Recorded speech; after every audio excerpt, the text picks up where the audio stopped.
Good evening. Welcome to Addressing the Issues with me, Andy Streisfeld. If you're noticing that I'm wearing the same clothes that I wore in the last episode, it's because we are filming a second episode because I managed to convince our friend Alistair Edgar to stay on so we can continue the conversation that we had in the first episode. For those of you just joining, we're talking about the Canadian identity, and what we were tackling in the first segment was international agreements and how I'm finding in an election year and outside of an election year that it's being weaponized, and I don't like it in the sense that it's not good business for Canada to use an international topic or an international commitment in order to justify the gains of one party or one leader or whatever it may be. We should be focusing, and we talked about bipartisanship. And Alistair, I'm going to build on what you talked about. So in the United States, it's not unheard of, and I haven't seen it lately in Canadian politics, but when there's an international death like the Queen or someone else, there is a delegation of former presidents.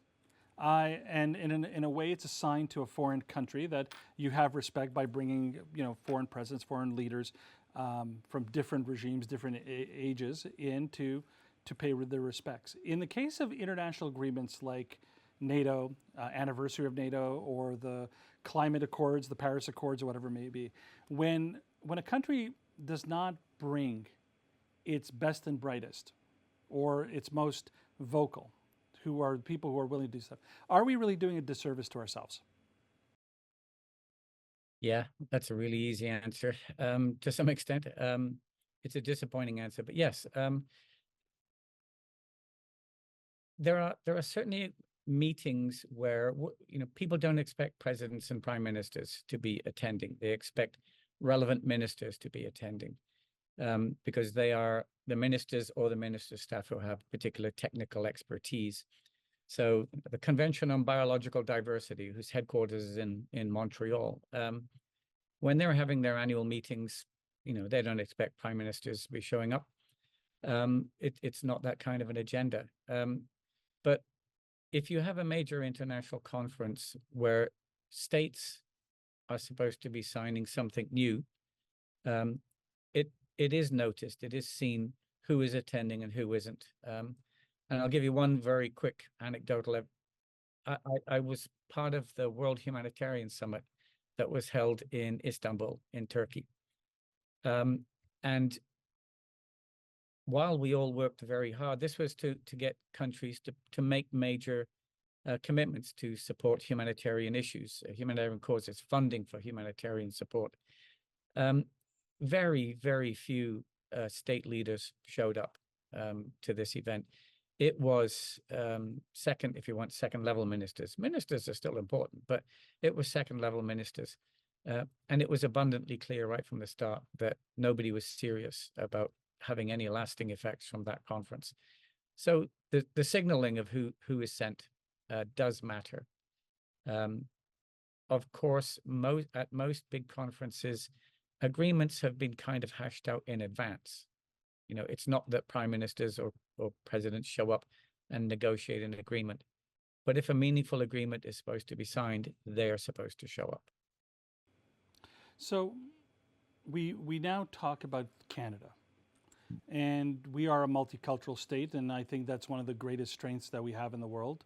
And unfortunately, and I say this, and again, a lot of people are going to comment on this one, but unfortunately, the problem is that you are deemed to be a Canadian first, and then your feelings for your mother or your fatherland is supposed to be secondary.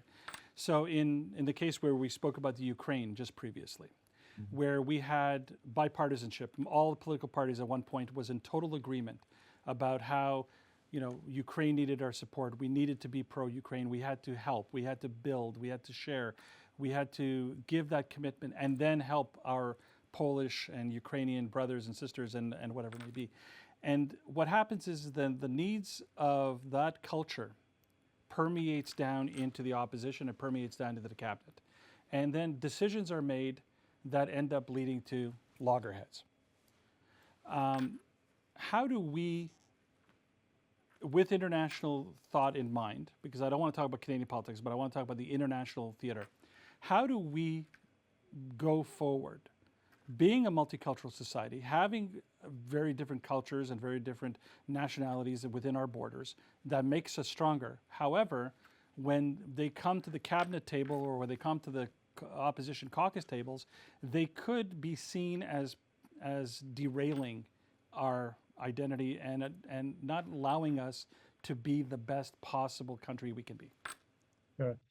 Well, something that's been missing in Canada for too long, in my view, is an actual foreign policy statement. The consultations behind, the discussions about, and then the formulation of a Canadian foreign policy, which means what are our national interests? What's our identity? Where are we? Who are we? What do we want to achieve in the world?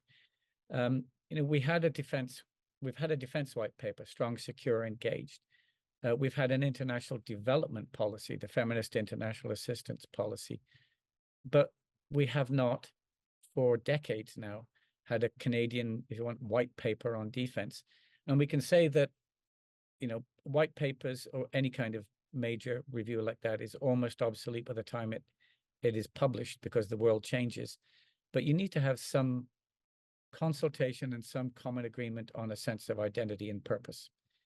And that actually might help, because something like this would have to be not just a liberal foreign policy platform, but it would have to be a consultation with Canadians, a real discussion, and a consultation with other political parties. So having our own identity would be a nice thing to have.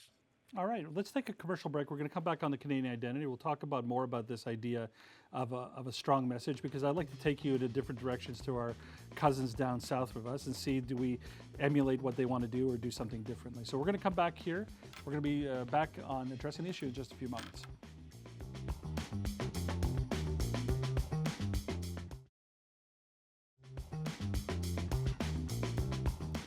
Welcome back to Addressing the Issue. We're talking about Canada's role in the world and how are we going to move forward in the future.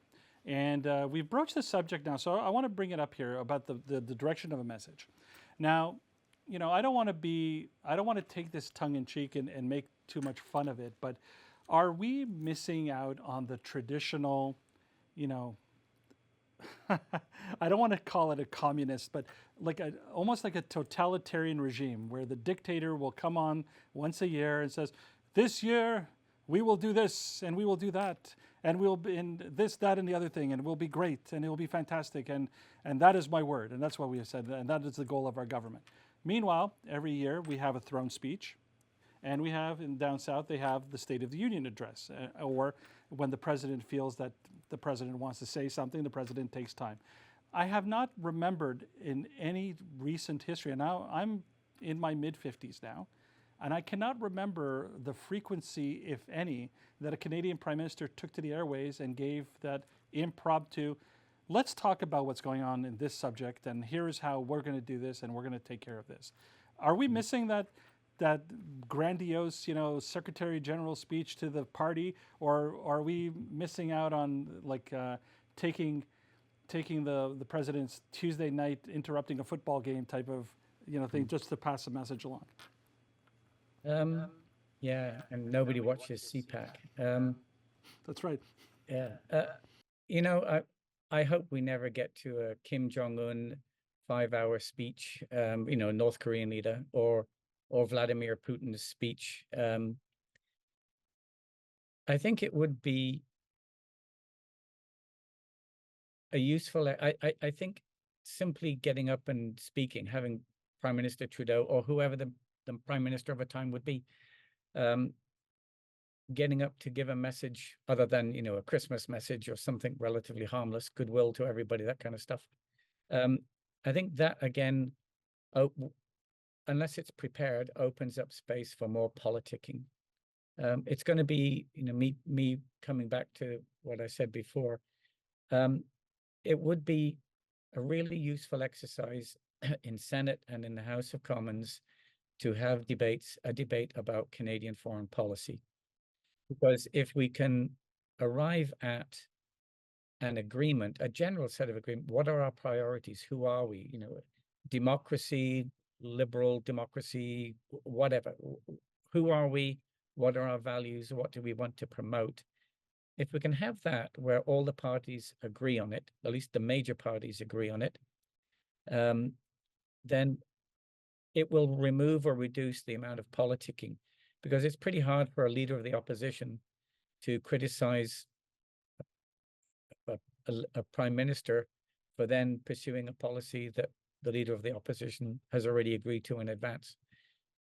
So it would be good if we could, it would be a heated discussion, and there would be lots of comments under the editorials that are full of diatribes, as there always are. But it would be a really good exercise, I think, in Canada to have that kind of not a blue ribbon or commission review, but a serious political discussion about who are we, where do we want to go as a country. I don't know whether this government or the opposition parties would be willing to have that, but it would be a really useful exercise. So building on that, again, on election night, there are certain things that I'm aware of. I'm aware of that during the election campaign, if you're the government, then I am against you in every policy. Black and white, night and day.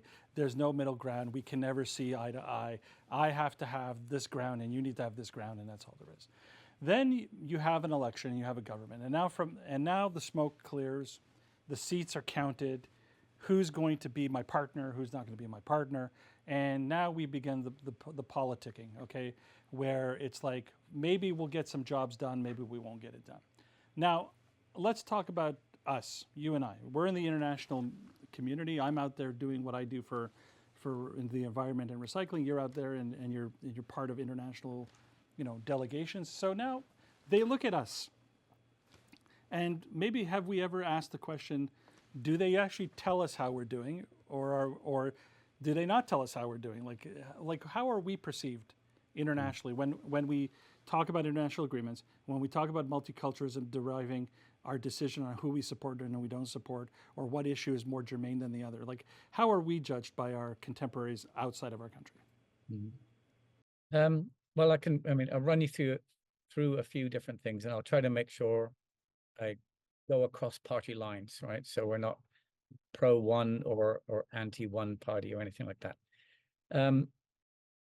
I mentioned before a bellwether, because I work on international politics. A bellwether for me has been our credibility when we stand for election to the UN Security Council. There are people who will criticize the UN, there are people who will criticize the UN Security Council, but who votes for you when you're standing for one of those elected positions tells you something about your credibility. We had, under the previous Conservative government, we had walked away from our environmental agreements. We had stepped away from the Desertification Treaty, the Kyoto Protocol. We'd walked away from a wide range of different agreements and standing arrangements for international development assistance. And we had often harangued the UN, and we'd had a policy, Israel great, no matter what, forget about contemporary politics. We'd had those things, and we stood for election to the Security Council, and we were soundly and roundly defeated. First time in our history of 60, 70 years of standing. We always got elected. And then the next government, this current government, came in, announced we're back, but didn't re-engage in peacekeeping, didn't re-engage in development assistance, didn't re-engage in a whole range of different things, and again, stood for election, and we got defeated. Different governments, different times, but in both cases, countries that previously would always vote for Canada turned around and said, you know what, we just don't think you're credible, and we think the Dutch or the Belgians or the Norwegians or the Irish, whoever was standing against us for the Western European group, they're the credible ones, not you. So we have been judged quietly in those ways. And if you want to take that as a bellwether, it's not a good one. All right, we're going to take a commercial break, and we'll come back to addressing the issues in just a moment.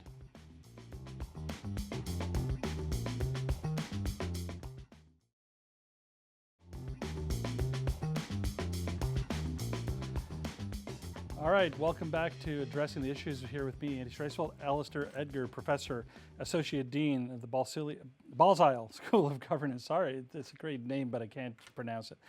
So we had Ann Fitz-Gerald here. We've had a wide variety of guests in the past year here talking about the Canadian identity. We talked to the lead writer of the Murdoch Mysteries, and we talked about that Canada-US spy relationship. We talk about international conflicts. And one thing Ann was talking about was the future of Canadian governance. And it's, in a sense, it's good because we're building on, in a sense, we're working in the garage and building a leader out of spare parts. So in this case here, let's put the political parties aside, left, right, center. We're not here to discuss who's going to lead us. But who or what are the characteristics that we want in a leader, in a government, and in a foreign policy that will redeem us, that will get us back to the respectability from the time when Lester Pearson brought peacekeeping to the world and when Canada was, when Canada was Canada on the international scene. So I know it's a big ask. We got a couple of minutes. Let's throw it your way. Okay. The first thing you need to have is whatever you want to call it, but assets. Now, assets can be, if it's defense policy, it means, actually having a military that is well-funded, well-equipped, etc. If it's the economy, well, we've got a comparatively strong economy. If it's environment, climate agreements, we want to be able to show our commitment to some of those. So however you want, hard assets, financial assets, soft credibility assets. Any leader has to have those, because if they don't have those, then nobody believes you. You're just, you might be seen as a good person, but not somebody who has anything that anybody's going to be interested in. So number one, you have to build up your assets.